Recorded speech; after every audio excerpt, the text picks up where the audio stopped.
hari ini kami buka hati, kami lebar untuk dengar kebenaran firman-Mu. Dan kami yakin Tuhan, ada kuasa Tuhan yang mengalir dalam kehidupan kami, membawa kami dalam hidup kemenangan lepas kemenangan.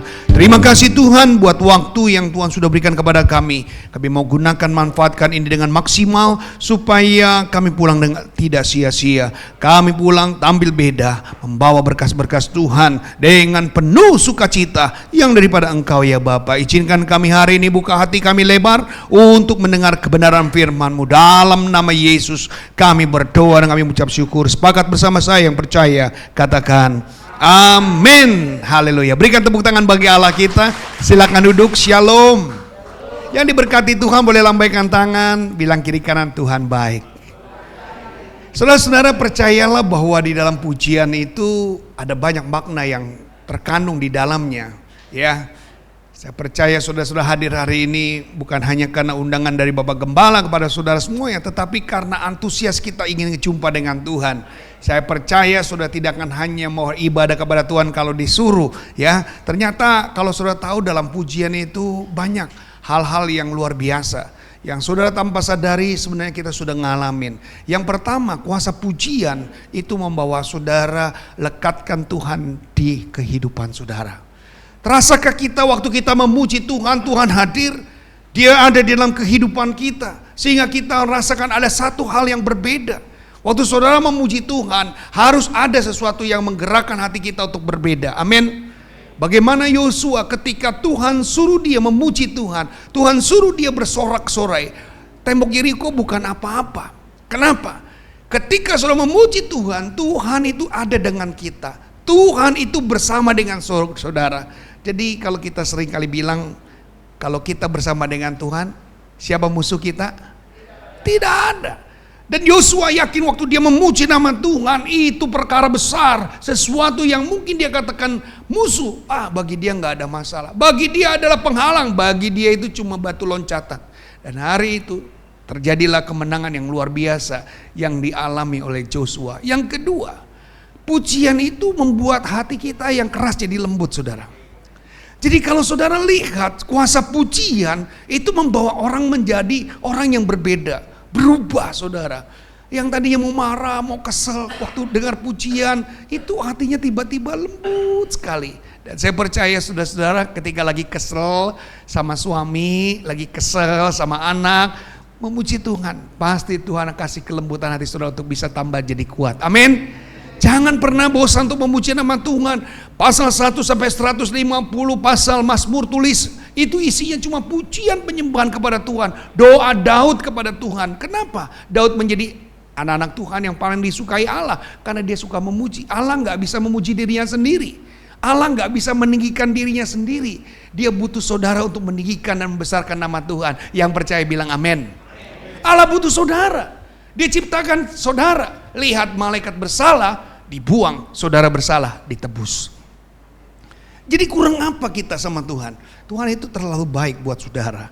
Dan yang ketiga, saudara lihat kuasa pujian itu mendatangkan miracle Tuhan, mujizat Tuhan. Paulus dan Silas terkunci, Paulus dan Silas terantai. Rasanya nggak mungkin tembok ataupun batu itu bisa, rantai itu bisa terlepas dengan begitu mudah. Tapi sudah lihat, Paulus dan Silas nggak perlu band, Paulus dan Silas nggak perlu gitar, dia akapela sama Tuhan, dia memuji nama Tuhan. Lihat Paulus dan Silas, dia lihat miracle Tuhan, dia lihat mujizat Tuhan, dia lihat kuasa Tuhan. Bagi Tuhan gak ada yang mustahil. Lukas 1:37, ketika kita imani bagi Tuhan gak ada yang mustahil. Paulus dan Silas boleh beroleh kemenangan. Maka saudara, yang namanya memuji nama Tuhan itu nyanyi, jangan diem. Amin. Memuji nama Tuhan, Paulus dan Silas terlihat dampak mujizat itu begitu besar. Saya percaya saudara hari ini punya masalah apapun, ya, saya nggak berpikir saudara hari ini nggak punya masalah. Pasti semua orang hidup ada masalah. Amin. Hidup aja udah masalah saudara. Jadi ketika saudara memuji Tuhan, percaya dan percaya, mujizat akan mendampingi saudara. Dan kita bukan umat pemenang, tapi umat lebih dari pemenang. Amin. Haleluya. Nah, hari ini tema kita bicara tentang hidup yang diubahkan. Ngobrol tentang diubahkan, bicara adalah pengenalan kepada Tuhan. Kalau saudara dulu belum percaya sama Tuhan, punya hidup yang jelek, buruk, ya kacau lah. Sekarang setelah tiba percaya sama Tuhan, harapannya apa? Berubah dong, betul nggak? Kalau sami mawon sarwa kene atau podo wae, apa yang didampakkan, apa yang ditampilkan, apa yang diteladankan, hidup pengenalan kepada Tuhan harus membawa dampak. Bilang sama-sama harus. Kalau kita kenal Tuhan masih sama dengan dulu, yang dulu kita belum kenal sama Tuhan, artinya kehidupan lama masih ngomongin orang, masih merokok, masih mabuk-mabukan, masih berjudi. Tapi saat ini iring Tuhan, ikut Tuhan dengan setia, apakah ini menyenangkan hati Tuhan? Ingat, jangan membuat luka sama Tuhan dan jangan mengecewakan Tuhan. Ketika Tuhan mati, dia mengorbankan seluruh hidupnya buat saudara. Dia mengosongkan dirinya menjadi hamba hanya untuk manusia semata-mata. Masa kita jadi orang yang bocengli sih? Masa kita menjadi orang yang gak tahu diri? Kita harus jadi orang yang sadar. Tuhan, Kristus hadir dalam hidup saya harus berubah. Pengenalan Kristus kepada Tuhan, maksudnya pengenalan Kristus terhadap diri kita itu harus mengubah. Kalau Kristus datang tidak membawa dampak dalam hidupmu, Kristus datang ke dalam hidupmu tidak membawa respon apapun, maka kesia-siaan akan terjadi. Bilang sama kiri kanan, ayo hidupmu jangan sia-siakan lagi.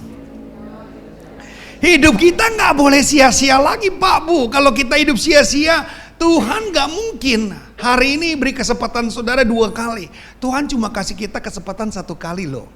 Gak ada janji hidup 2 kali. Kehidupan kita cuma 1 kali.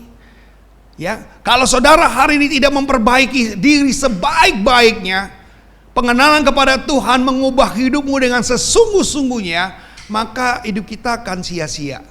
Jangan hidupmu bawa sia-sia, tapi bawa hidup dalam perubahan dan kemenangan kepada Tuhan. Amin. Mari kita buka di dalam 2 Korintus pasal 3 ayat 18b. Sama-sama dengan suara yang nyaring kita baca. 1, 2, 3. Dan karena kemuliaan itu datangnya dari Tuhan yang adalah roh, maka kita diubah menjadi serupa dengan gambarnya dalam kemuliaan. Amin.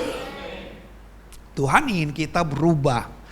Keserupaan dengan Tuhan dia titipkan buat saudara. Maka saya bilang 1 Petrus 3 ayat 9 katakan apa? Kamu adalah bangsa yang kudus, umat pilihan Allah, bangsa rajani, bangsa yang menjadi kemuliaan Allah. Apakah yang membuat kita menjadi beda? Kalau Tuhan saja katakan kamu bangsa yang terpilih, imamat rajani, bangsa yang kudus, umat kepunyaan Allah. Lalu kitanya biasa-biasa saja. Kitanya masih begini-begini aja, artinya Tuhan rasanya sia-sia. Mari hari ini kalau kita tidak mau bahwa Tuhan itu sia-sia, kita yang harus berani mengambil sikap. Kita gak boleh lagi main di bawah yang artinya sama dan serupa dengan dunia ini. Kita gak boleh lagi menjadi orang yang punya pandangan negatif, lalu kita ikut-ikutan negatif. Terhadap dunia ini adalah sebagai bagian ujiannya Pak, Bu. Dunia ini adalah ujian kehidupan kita. Kalau di dunia ini saja kita kagak berhasil, di dunia yang saat ini kita nggak beruntung, kita nggak bisa mempraktekkan Injil Kristus, maka saya katakan kita gagal. Kegagalan orang Kristen adalah ketika dia tidak mampu melaksanakan amanat agung Tuhan. Kegagalan orang Kristen adalah tidak mampu untuk multiplikasi orang Kristen berikutnya. Kegagalan orang Kristen adalah ketika dia tidak mampu untuk membawa jiwa datang kepada Tuhan. Lihat saudara, apa yang Yesus datang ke dalam dunia ini adalah penginjilan. Hati Tuhan itu jiwa-jiwa. Hati Tuhan adalah merebut jiwa-jiwa untuk mereka serius dengan Tuhan.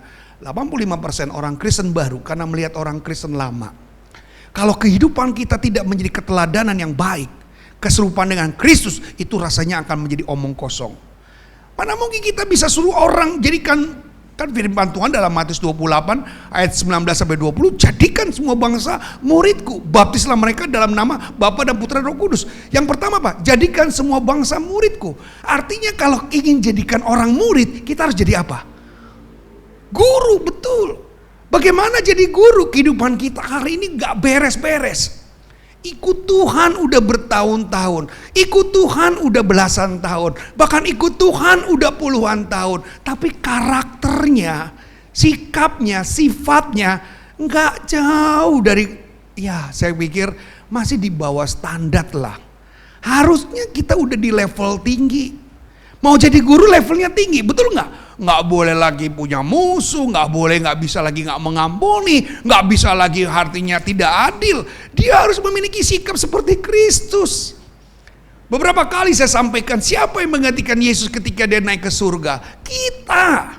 Efesus pasal 1 ayat 20-23, yang menggantikan Yesus, yang menjadi kepanjangan Kristus adalah saudara. Loh, kita gimana mau seperti Yesus? Kita mau keserupaan seperti Kristus, sedangkan kita masih julid, masih tosik, masih prik, masih semua kita masih banyak kehidupan yang jauh dari kebenaran. Ngomongnya sih mau ikuti firman, ngomongnya sih firman pelita bagi kakiku, terang bagi jalanku. Aku adalah garam dunia, aku terang dunia. Tapi ingat, kekristenan bukan sesuatu yang cuma dalam lembaran kosong. Kita ini surat yang terbuka yang dilihat oleh banyak orang. Kita ini pelita, kita ini terang dunia, bukan terang di rumah, tapi terang dunia. Orang tuh akan lihat kita. Orang itu akan percaya melihat saudara. Bagaimana saudara bisa menyikapi orang-orang tertarik dengan Tuhan kalau hidup saudara hari ini masih di bawah standar? Bahkan seringkali kita mengalami iman yang degradasi. Artinya ketika ada masalah bukan muncul jadi pahlawan, bukan muncul jadi pemenang, tetapi jadi jadi pengecut, saudara. Ini nggak bisa. Kita harus menunjukkan ini yang namanya hidup diubahkan. Hidup diubahkan bukan bicara cuma sepotong-sepotong. Hidup diubahkan harus mengalami apa? Kehidupan ini tidak pernah terlepas dari proses yang dinamakan dengan perubahan. Harus. Makanya ke gereja apa yang kau hasilkan kalau imanmu masih kerdil. Saya ingat seorang Yeremia Rem. Pada usia 40 tahun sebelum dia meninggal dunia, dia membuat sebuah tulisan buku yang buat saya sampai hari ini saya tertarik. Gereja gak maju bukan gara-gara masalah keuangan. Gereja gak maju bukan masalah uang. Gereja gak maju adalah terlalu banyaknya bayi-bayi rohani dalam gereja. Bayi-bayi rohani dalam gereja artinya apa? Gak mau bertumbuh. Maunya terlahir hanya sebagai jemaat terus menerus. Loh, gak bisa, Pak. Firman Tuhan bilang apa? Kalau kita terus-terusan jadi jemaat, kita telah melanggar perintahnya Tuhan. Kita telah melanggar amanatnya Tuhan. Amanat Tuhan apa sih? Pergi, jadikan semua bangsa muridku. Artinya kita punya job. Kita punya pekerjaan yang tidak hanya dilakukan oleh Bapak Gembala. Yang tidak hanya dilakukan oleh semua pengurus gereja.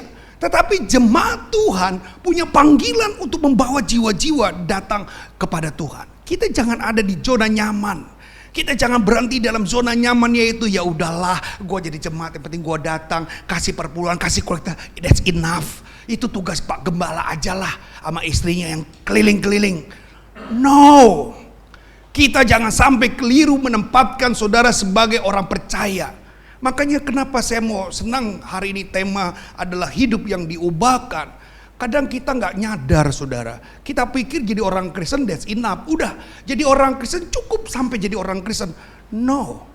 Jadi kalau saudara tahu tentang kata eklesia bukan hanya bicara tentang masuk pada terang, keluar dari kegelapan masuk pada terang yang ajaib. Tidak sampai di situ. Jadi waktu kita masuk dari kegelapan kepada terang yang ajaib, dan ketika kita menerima terang yang ajaib, kita harus siap-siap pergi untuk membawa kegelapan. Kita bawa terang itu dalam kegelapan supaya yang gelap itu jadi terang karena saudara yang sudah bertobat. Jadi nggak bisa habis terima keselamatan langsung duduk diam jadi jemaat, enggak. Dari orang yang kacau, tiba-tiba dia bisa menjadi pembawa jiwa-jiwa, jangkau jiwa-jiwa, penjala jiwa-jiwa. Itu yang Tuhan mau, itu yang namanya hidup diubahkan. Yang mau bilang amin. Memang agak sedikit keras dalam firman Tuhan hari ini, karena memang terlalu terbiasa kita dengan kehidupan yang yang sebutnya adalah zona nyaman. Kalau yang namanya pencobaan, Bu, Pak, pencobaan itu nggak ngelihat laki atau perempuan, hamba ataupun gembala, orang kaya atau orang miskin, orang dewasa ataupun anak-anak. Pencobaan itu semua orang bisa ngalamin. Gembala punya masalah sendiri, jemaat punya masalah sendiri, orang wanita, orang laki-laki, mereka punya persoalan sendiri. Kita nggak bisa bilang kalau ikut Tuhan nggak ada cobaan, ikut Tuhan nggak ada masalah. Siapa bilang? Ikut Tuhan itu makin hari makin banyak masalah, banyak persoalan. Kenapa? Karena kebenaran ada dalam diri kita, sehingga untuk melakukan yang gak benar itu jadi gak bisa. Itulah masalah. Masalahnya apa? Kita gak bisa balik lagi. Makanya saya katakan, jadi orang beribadah sih kalau 2 jam di gereja ini gampang banget. Ibadah 2 jam tuh gampang, terlalu gampang. Tapi ibadah yang susah adalah keluar dari gereja ini 22 jam ke saudara di luar. Senin sampai Sabtu itu ibadah saudara. Di 2 jam ini kita bisa pura-pura baik, pura-pura benar, pura-pura mengasihi. Tapi kalau 22 jam setiap hari saudara berhadapan dengan orang yang tidak memperhatikan kita, bisa gak kita jadi terang dunia? Bisa gak kita jadi garam dunia? Gak gampang, Bu. Maka saya bilang jadi orang Kristen tuh makin hari makin hidup berhati-hati. Bilang sama kiri kanan, tuh hidupnya harus hati-hati. Gak sembarangan. Orang dunia bisa ngomong sembarangan, kita gak bisa. Kita harus selalu positif dalam berbicara. Kita harus bawa kebenaran itu. Kita ini representatifnya Kristus. Amin. Bilang kita ini representatifnya Kristus. Kalau kita nggak merasa jadi representatif Kristus, ngapain kamu jadi orang Kristen? Apa yang kamu buat, itulah video kehidupan kekristenan. Apa yang kamu lakukan, itulah surat terbukanya kamu. Kamu tuh menceritakan Kristus dari dalam dirimu, bukan dari orang lain. Dari dalam dirimu, kamu ini surat Kristus yang terbuka. Apa yang kamu buat, Kristus bertanggung jawab. Apa yang kamu lakukan, Kristus tahu. Jadi nggak bisa bilang EGP, emang gue pikirin, nggak bisa. Jadi yang namanya masalah persoalan nggak bisa ditolak. Semua pasti ngalamin, Bu. Amin. Saya belum sampai ke sini, saya baru sampai di sini. Tapi nanti masa-masa seperti ini saya akan mengalami. Ya, saudara-saudara, indahnya bersama dengan Tuhan artinya apa? Kita tetap terjaga, kita tetap dipelihara Tuhan. Amin. Maka waktu kita diproses Tuhan apa? Bilang sama kiri kanan. Kalau diproses Tuhan itu jangan protes. Kita nggak bisa. Kenapa? Tuhan itu selalu indah pada waktunya. Catat Yeremia 29:11. Tuhan itu rancangannya bukan rancangan kecelakaan, tapi hari depan yang penuh harapan. Dan saudara disiapkan sesuatu harapan yang pasti, bukan yang tidak pasti. Harapan saudara sebenarnya dengan mulai dari apa? Ibrani 11:1. Iman, dasar dari segala sesuatu yang kita harapkan, bukti dari segala sesuatu yang tidak kita lihat. Maka terhubung dengan 1 Korintus pasal 2 ayat yang ke-9. Apa yang gak pernah engkau lihat, apa yang gak pernah engkau dengar, apa yang gak pernah timbul dalam hati, diapain? Disediakan Tuhan. Tapi kepada orang siapa? Orang yang percaya. Jadi sebenarnya kalau saudara diproses Tuhan, Bu, Pak, proses itu sakit, proses itu berat, proses itu gak mudah. Tapi indah pada waktunya itu janji Tuhan, saudara. Lihat nabi-nabi Tuhan babak belur dia. Hamba-hamba Tuhan, pontang panting, kelaparan mereka. Tapi lihat endingnya. Kita ini tujuannya bukan dunia, Pak, Bu. Kita semua pasti mau finishing well. Amin. Bilang kiri kanan, saya mau finishing well. Saya mau tiba dengan yang baik. Saya mau tiba dengan yang lengkap. Kristus pengenalan kepada Tuhan di dunia ini jangan pernah disia-siakan. Pengenalan Kristus dalam dunia ini harus betul-betul dimanfaatkan. Amin. Bilang sama-sama, dimanfaatkan. Mari kita baca Efesus pasal 4 ayat 17 sampai 18. 1, 2, 3. Sebab itu kukatakan dan kutegaskan ini kepadamu di dalam Tuhan. Jangan hidup lagi sama seperti orang-orang yang tidak mengenal Allah, dengan pikiran yang sia-sia, pengertian yang gelap, jauh dari hidup persekutuan dengan Allah, karena kebodohan yang ada dalam mereka dan karena kedegilan hati mereka. Jangan, kata Tuhan, jangan. Artinya apa? Tuhan tahu, karena Tuhan kan pernah jadi manusia. Tuhan pernah datang ke dalam dunia ini menjadi hamba. Jadi kehidupan manusia model kayak apa, dia udah tahu. Ini manusia kadang-kadang bocengli kalau ditolong Tuhan, nggak tahu diri, nggak tahu diuntung. susah datang sama Tuhan, senang lupa sama Tuhan. Itu nggak boleh lagi. Orang yang diubahkan tuh nggak boleh datang masalah, datang sama Tuhan justru dengan banyak masalah. Jangan justru lagi banyak masalah malah tinggalkan Tuhan, malas ke gereja. Ditanya sama Pak Gembala, kenapa nggak ke gereja? Aduh om, saya lagi banyak masalah. Ih bodoh. Justru kalau lagi banyak masalah datang kepada Tuhan. Betul nggak? Matius sudah bilang kan ayat 11:28, datang kepadaku hai yang letih lesu sudah beban berat, aku akan memberikan kepadamu kelegaan. Tuhan janji sakit lega, masalah lega, hutang piutang lega. Kenapa? Ada Kristus. Dia itu sawi yang sangat kuat saudara. Dan Tuhan janjinya gak pernah lalai. Sampai hari ini janji Tuhan untuk menolong saudara itu masih berlaku. Bilang sama kiri kanan, janji Tuhan masih berlaku. Siapa bilang janji Tuhan udah ditarik? Tuhan gak pernah narik janjinya, gak pernah. Yang ada narik janjinya adalah, kurang dengar saya, siapa? Manusia. Janjinya datang mewek sama Tuhan, nangis bombay. Minta ini minta itu, udah dijawab aja, say you goodbye. Untung di sini nggak ada, amin, nggak ada yang ngaku. Jadi kita harus sadar hari ini adalah kesempatan di mana Tuhan mau ubah saudara, amin.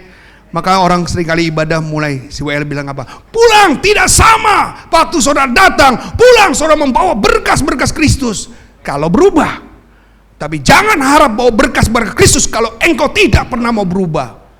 Bilang kiri kanan, jangan harap dan jangan ngarep. Kita harus berubah. Kristus dalam diri kita tuh mengubah. Jadi orang Kristen tetap aja diberkati kikir pelit. Itu nggak bakal bisa saudara. Kalau kita ada Kristus, jangan nanya, kasih itu udah dikasih buat saudara. Kasih itu udah kita terima, nggak usah nyari-nyari kasih. Aduh, saya Gak tahu Tuhan belum suruh saya.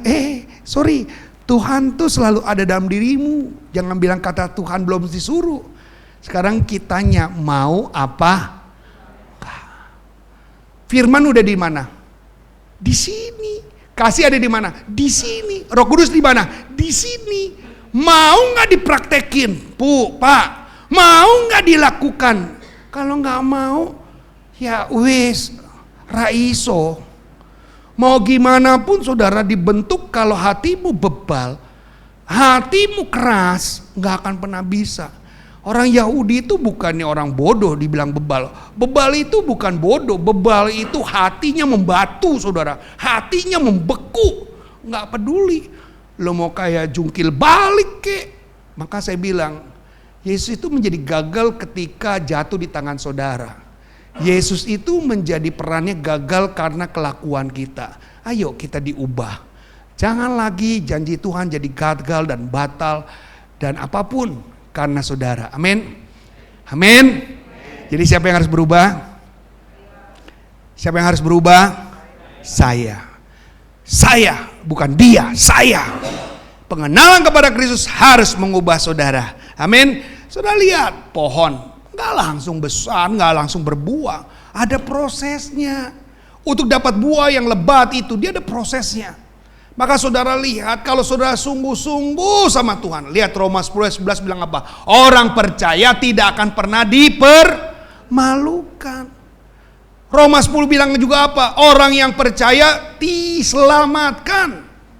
Tidak dipermalukan, diselamatkan. Jadi saudara yakin deh, bersama Yesus itu indah. Bersama Yesus itu selalu ada jawaban. Dan saudara saya percaya pergumulan apapun yang hebat dalam hidup saudara ketika saudara sungguh-sungguh sama Tuhan, gak ada yang perlu disangsikan, gak perlu dikhawatirkan. Janjinya ya dan amin. Pasti buat jemaat Tuhan di tempat ini. Amin. Saudara lihat prosesnya ada. Hidup itu ada prosesnya. Gak langsung terjadi tiba-tiba. Makanya kalau lagi ditanam jangan suka cabut-cabut. Coba Pak Gembala, Pak Yung tanam pohon bunga lah, Pak Yung taruh. Minggu depan Pak Yung pindahin lagi. Belum minggu depan dipindahin lagi ke pot yang berikutnya. Pindahin lagi. Numbuh gak tuh pohon?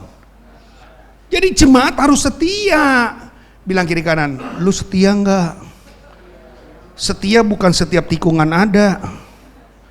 Ada yang setia setiap tikungan ada. Dicari, dia jemaat mana? Sono, jemaat sono. Wih, gereja banyak banget.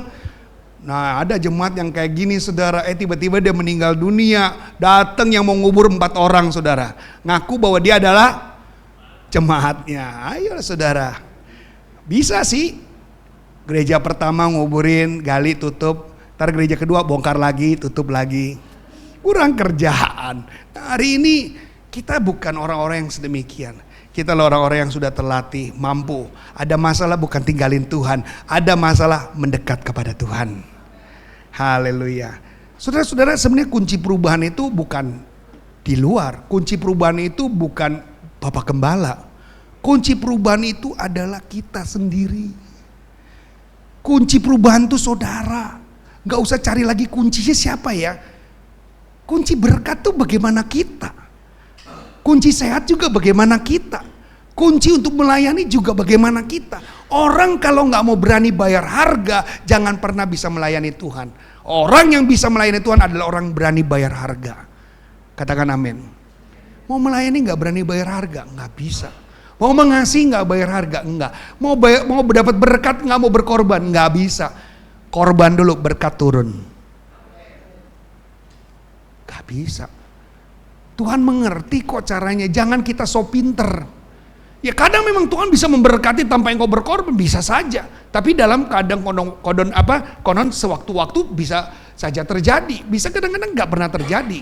Apalagi yang sudah ngerti firman harus. Jadi kunci kesuksesan, kunci keberhasilan, kunci keselamatan, kunci kemenangan adalah siapa? Saya. Kurang kenceng nih. Kunci keselamatan, kunci kemenangan, kunci berkat adalah siapa yang memulai? Siapa yang menentukan? Siapa juga yang bisa tidak lakukan? Jadi perubahan itu siapa? Jangan ngomong perubahan kalau kita gak mau berubah. Jangan bicara perubahan kalau kamu gak mau berubah. Suruh orang baca Alkitab, kamu malas baca Alkitab. Nehi. Suruh orang berdoa tapi kamu tidak pernah berdoa. Nehi. Gak mungkin, saudara. Amin. Wah, Pak Yo lagi ngomel-ngomel nih. Enggak. Saya suka kalau orang tuh berubah, saudara. Karena kalau orang berubah, gembala juga gereja Tuhan jadi gampang. Gak ada lagi, kalau saudara bilang apa? Oh, saya udah berubah tapi masih ada yang toksik sama saya, ada yang freak sama saya, ada yang julid sama saya. Julid, toksik, semua freak, semuanya di mana aja ada. Gereja di mana saudara tempatkan juga pasti ketemu yang ngomongin kita lah, yang jelekin kita lah, itu udah biasa. Tapi ingat, masalah jangan jadi turun tangga tapi naik tangga. Amin. Bilang masalah jangan bikin turun tangga tapi naik tangga. Kita naik level karena masalah. Amin. Tangan kita dua nggak bisa tutup mulut orang. Betul nggak? Tangan kita dua nggak bisa tutupin mulut orang, tapi tangan kita dua bisa kita pakai untuk berdoa sama Tuhan. Tuhan ampuni dia. Amin. Saya mengampuni dia. Amin. Itu lakukan. Dibalas mah nggak akan pernah selesai. Dibalas nggak bedanya dengan dunia.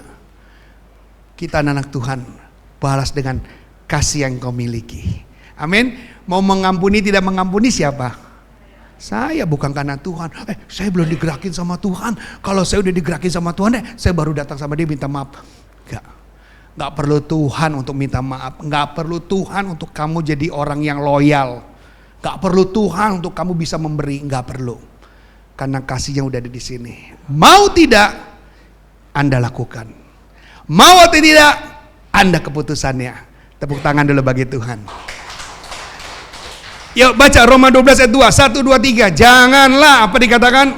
Kamu menjadi serupa dengan dunia ini, tapi berubahlah oleh pembauran budimu sehingga kamu dapat membedakan mana kehendak Allah, apa yang baik, yang berkenan. Amin. Jangan serupa kata Tuhan. Jadi Tuhan mau tuh kekristenan itu harus berubah. Perubahannya apa? Ya jangan serupa. Dunia kan lu baik, gua baik. Betul gak? Lu jahat, gua jahat. Kalau surga apa?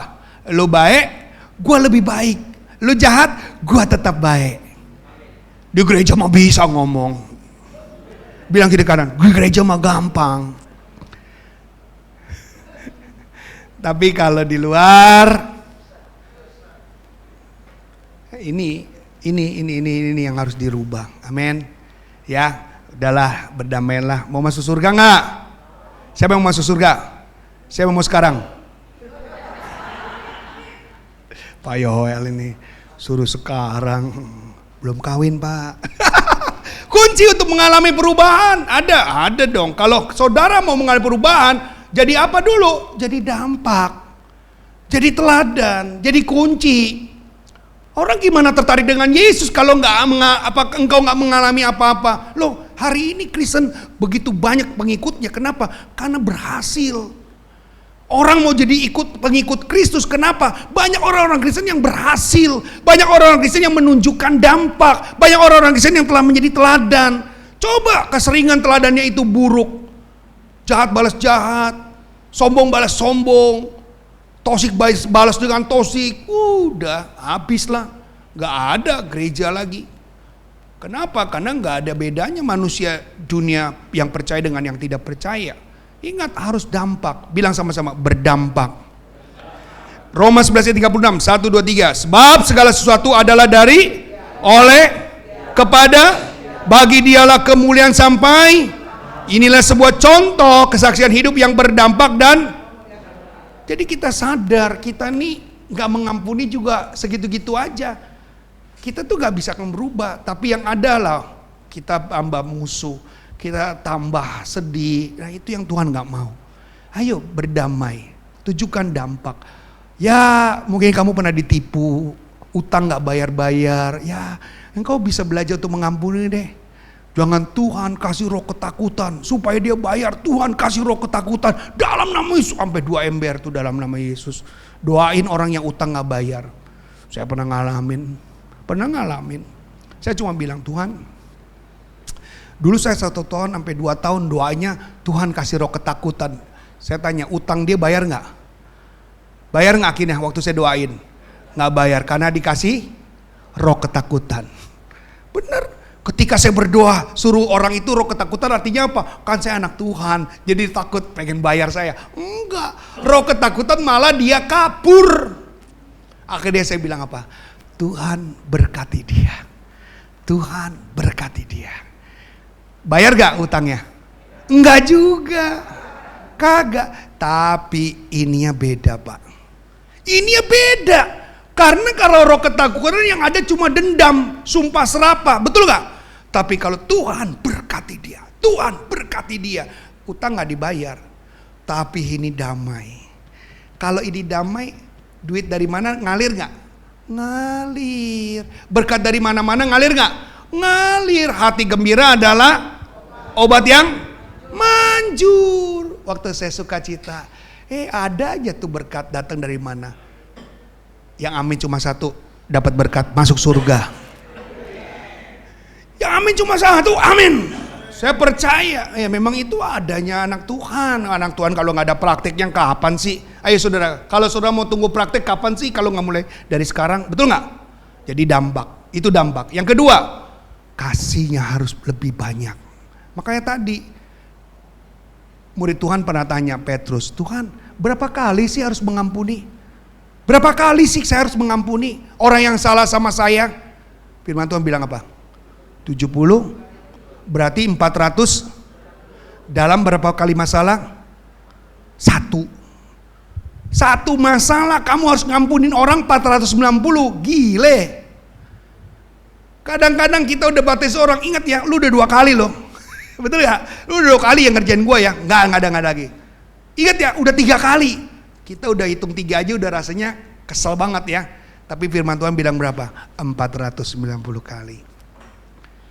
Mengasihi itu gak ada batas.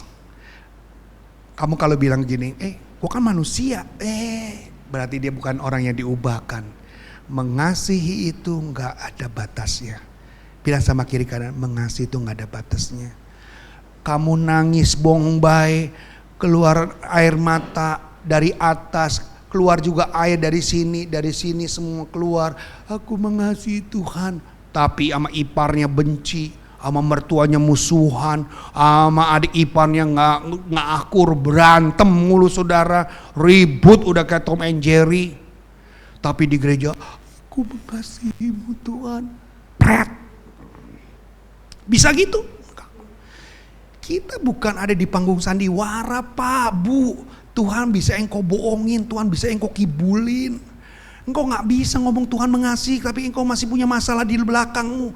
Ampuni itu di belakang, baru aku mengasihi Tuhan. Itu yang benar. Jangan dibalok-balok, jangan dibolak-balik. Dibalok-balok lagi. Jangan dibolak-balik di gereja. Oh Tuhan, engkau sungguh baik. Coba kalau musuhnya dengar, dia bawa mic, dia bilang apa? Pret. Loh, kita pelaku firman loh, bukan pendengar. Bilang kiri kanan, kita pelaku firman loh, bukan pendengar. Kalau pendengar nggak apa-apa, nggak usah tersinggung. Tapi kalau pelaku tersinggung, saudara. Yakobus kan bilang apa? Hendaklah engkau jadi pelaku dan jangan jadi pendengar, tapi pelaku. Maka kalau engkau mau mengasihi Tuhan, kasih dulu yang di belakang. Maka firman Tuhan dalam Kisah Rasul 1 ayat 8 apa? Kalau kamu menjadi saksiku, kalau Roh Kudus turun atas kamu, kamu menjadi saksiku. Kemana? Yerusalem. Yerusalem, bukan ke Yudea dulu, Yerusalem. Karena Yerusalem adalah kota yang paling dekat. Kota yang dekat siapa? Yaitu ipar saudara, saudara punya famili, istri saudara, anak saudara, suami saudara. Jangan-jangan kau baru saja bilang mengasihi Tuhan, baru berantem sama suamimu, baru kesel sama iparmu. Nah hari ini yuk, mengasihi itu gak ada batasnya. Roma 11 ayat 36, 1, 2, 3. Sebab segala sesuatu adalah dari Yohanes 13 ayat 34, 1, 2, 3. Aku memberikan perintah baru kepada kamu, yakni kamu saling mengasihi sama seperti aku telah. Dan kamu? Halo. Jadi harus mengasihi. Pulang berdamai. Yang amin cuma 2. Pulang berdamai. Berkatmu tidak akan menjadi tanah, menjadi tembaga, langit menjadi besi kalau kamu berdamai. Itu akan semua beres. Amin. Bilang semuanya beres. Everything is okay. Yang ketiga, kuncinya adalah bersaksi. Boya kalau orang tolong saudara, saudara bilang dong terima kasih. Nah cara terima kasih Tuhan apa? Layani Tuhan, beritakan. Perempuan Samaria yang notabene adalah bukan perempuan baik-baik, seorang pelacur, ya, perempuan yang gak baik-baik loh saudara. Tuhan sembuhkan dia, Tuhan pulihkan dia. Dia jadi apa saudara? Jadi apa? Perempuan Samaria jadi saksinya Tuhan, jadi penginjil. Satu kota diselamatkan oleh perempuan Samaria yang seorang pelacur ini. Luar biasa. Legion. Orang gila dari Gerasa, dia disebut legion karena ada ribuan setan dalam hidupnya. Dia sembuh jadi apa? Jadi saksi, jadi penginjil. Penginjil loh, 37 tahun tidur di kuburan. Jadi orang gila, abadi. Untung ketemu Tuhan. Kalau nggak ketemu Tuhan, jadi orang gila abadi, lebih abadi. Tapi ketemu Tuhan, dia berubah. Dia nggak langsung jadi cuma jemaat saja, tapi dia jadi penginjil. Perempuan Samaria Tuhan bisa pakai. Orang gila dari Gerasa Tuhan bisa pakai. Jadi jangan sampai jadi saksi, sampai tunggu jadi orang gila. Sebelum gila kita pergi yang mau bersaksi tepuk tangan bagi Tuhan. Orang gila bisa di Tuhan tolong. Seorang pelacur bisa Tuhan tolong. Artinya inilah hebatnya Tuhan. Kita baca Yohanes 8 ayat 18. 1, 2, 3. Akulah yang bersaksi tentang diriku sendiri dan juga Bapa yang mengutus aku. Jadi bersaksi itu kesukaan Tuhan bukan? Carilah kesukaan Tuhan supaya engkau menjadi orang-orang yang membawa perubahan. Jangan jadi orang yang gak disukakan Tuhan. Klik berikutnya. Kita lihat. Pemain musik saya undang. Kita baca sama-sama. 1, 2, 3. Jadi bertobat bukan hanya sekedar berubah secara emosional, di mana kita menangis, seduh, dan menyesal karena dosa-dosa kita, melainkan proses perubahan dari dalam menuju luar. Apabila kita berubah dari karakter ilahi ada di dalam kita, maka kita akan menjadi serupa. Amin. Jangan menjadi serupa kalau kamu gak mau berubah, dan gak akan pernah berubah. Kalau saudara siap berubah dan diubah, keserupaan dengan Kristus, segambar dengan Kristus, itu menjadi gampang, menjadi mudah. Amin. Haleluya. Tundukkan kepala. Banyak perkara yang kita hadapi, tapi bukan sesuatu penghalang dalam hidupmu. Kita percaya hanya janji Tuhanlah membuat kita mampu untuk bertahan. Banyak perkara yang tak dapat. Terima kasih Bapa. Kami bersyukur buat segala kebaikan-Mu. Mari kita bangkit berdiri bersama-sama. Yang siap diubahkan Tuhan, Engkau angkat tangan, letakkan tangan kirimu di dada. Kehidupan ini, terima kasih Bapa, buat kebenaran firman Tuhan yang mengajar, firman Tuhan yang mendidik, firman Tuhan yang menegur, firman Tuhan yang memperbaiki kesalahan. Tuhan, kami bukan orang hebat, kami bukan orang sempurna, tapi kami adalah orang yang mau belajar keserupaan dengan Kristus. Ampuni kami Tuhan. Haleluya. Allah mengerti, Allah peduli segala persoalan yang kita hadapi, tak akan pernah dibiarkannya bertumbuh sendiri. Bapak Ibu yang kasih dalam Tuhan, mungkin yang ikut Juminar hari ini, engkau juga angkat tangan, letakkan tanganmu di dada.